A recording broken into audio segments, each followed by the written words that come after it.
Shalom. Shalom. Saudara, banyak hal yang kita tidak punya dalam hidup ini yang butuh pertolongan. Dan pertolongan itu tidak mungkin kita bisa terima dari orang yang sama-sama butuh, saudara.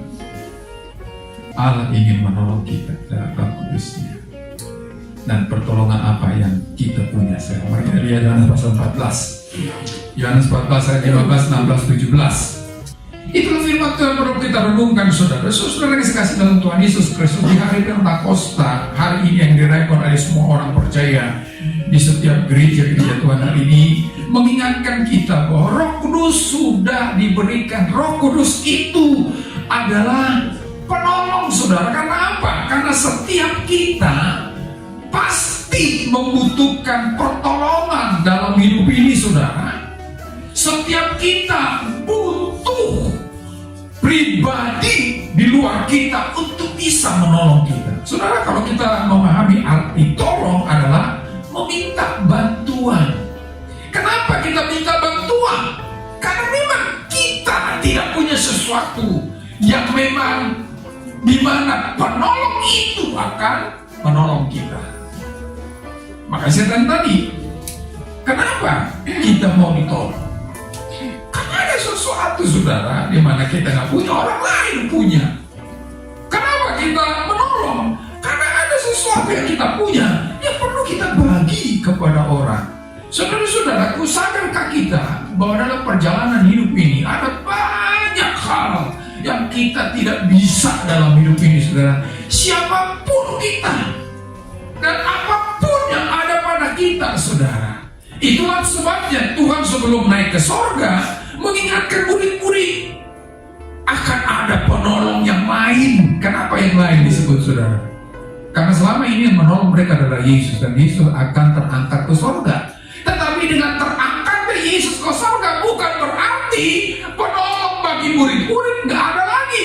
Dengan terangkatnya Yesus ke sorga ada penolong yang lain, yaitu Roh Kudus yang diberikan. Makanya dikatakan, aku tidak pernah meninggalkan kamu. Sebab lewat Roh Kudus yang dianugerahkan itu juga menjadi perwakilan Yesus Kristus yang akan menolong mereka.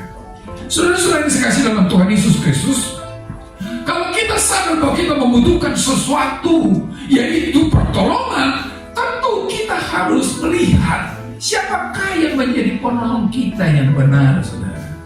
Memang Roh Kudus menjadi penolong bukan berarti kita nggak butuh orang lain. Tetapi jangan fokus pada orang lain, saudara, karena orang lain terbatas. Seberapa hebat apapun dia, saudara, sejago apapun dia terbatas. Dan kadang-kadang, saudara, memang dia pakai orang hebat, tetapi karena pertolongan Roh Kudus. Bisa saja saudara punya teman yang hebat, saudara, tapi dia nggak menolong karena Tuhan tidak menolong lewat orang itu. Jadi bukan fokus pada orang, saudara, tetapi pada dia yang telah dianugerahkan oleh Tuhan. Dalam menjalani hidup ini, saudara, kita harus sadar di mana ada banyak hal kita tidak mampu untuk menjalaninya. Dan Allah tahu itu, saudara. Allah ngerti bahwa kita sangat terbatas.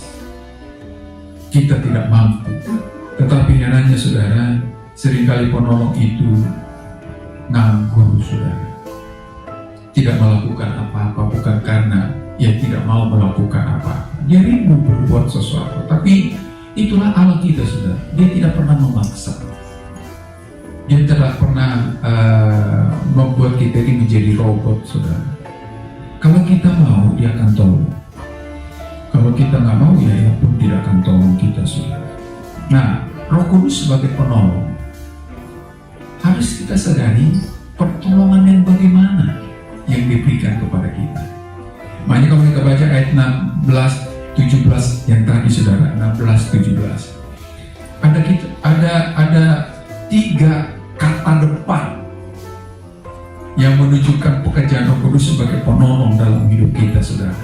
Kalau kita baca di terjemahan bahasa Indonesia, katanya cuma 2, menyertai dan di dalam.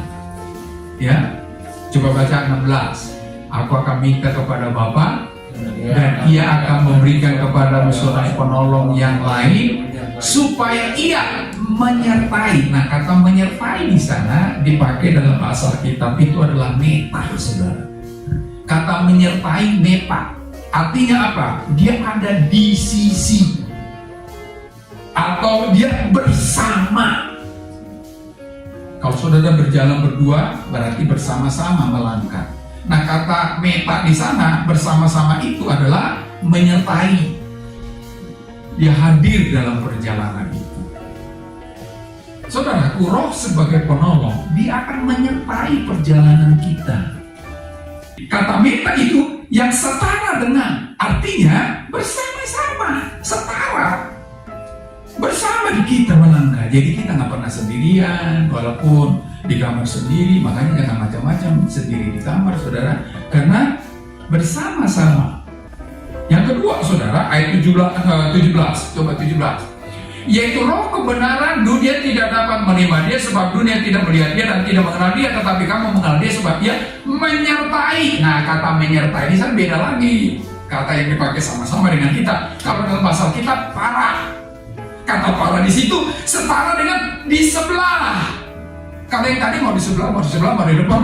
Pokoknya dia ada bersama-sama. Kalau ini di sebelah artinya seperti tangan kanan, saudara. Ada dia di sebelahku gitu kan, gak jauh dia. Dia dekat, saudara. Menyertai dalam arti parah itu seperti itu. Dia tidak jauh dari kita.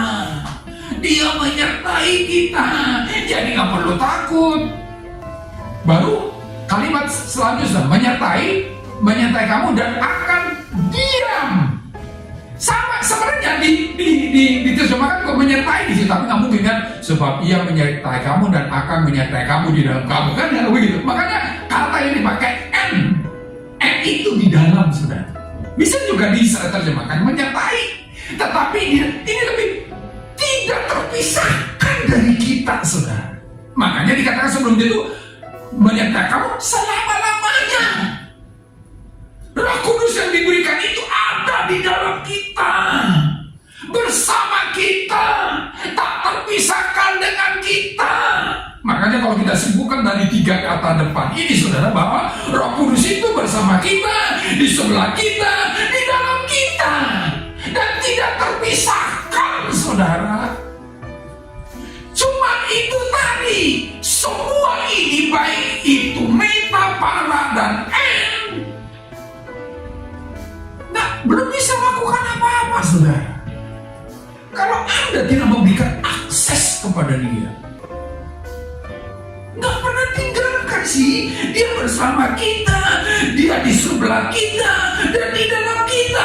Roh Kudus sebagai penolong akan setia, menolong sebenarnya, menyertai, membimbing, menguatkan kita. Tapi masalahnya kita alami apa tidak? Jujur, saudara, seringkali Roh Kudus nganggur dalam hidup kita. Bukan karena dia tinggalkan kita. Makanya sebenarnya Roh Kudus datanglah. Udah datang dia, Bapak Ibu. Roh Kudus hadirlah. Udah hadir, Bapak Ibu, selama-lamanya katanya. Di mana itu? Kapan itu? Peristiwa kapan itu? Saat kita percaya Yesus. Di saat itu Roh Kudus diberikan kepada kita, bersama kita, di sebelah kita, dan di dalam kita untuk selama-lamanya. Tetapi ingat, itu masih dalam bentuk ada, saudara, hadir. Berkarya atau tidak tergantung kita kemudian, saudara. Saudaraku yang saya kasih dalam Tuhan Yesus Kristus, jadi Dia ingin menolong kita. Dan sadarlah, saudara, apapun yang kita butuhkan, Dia punya. Kalau kita menolong orang kan terbatas yang kita punya kan, belum tentu juga yang mereka butuhkan kita punya. Sejauh yang kita punya kita akan beri. Itu arti penolong belum manusia, saudara. Tapi penolong yang adalah Roh Kudus, apapun yang kita butuhkan, saudara, Dia punya. Makanya dia bilang penolong. Ada persediaan yang Dia punya, yang berlimpah, saudara, yang akan diberikan kepada kita sebagai wujud nyata Dia penolong. Dan apakah kita nikmati itu, saudara? Tergantung kita sekarang. Dia rindu menolong kita. Tetapi apakah kita juga rindu Dia menolong kita, saudara?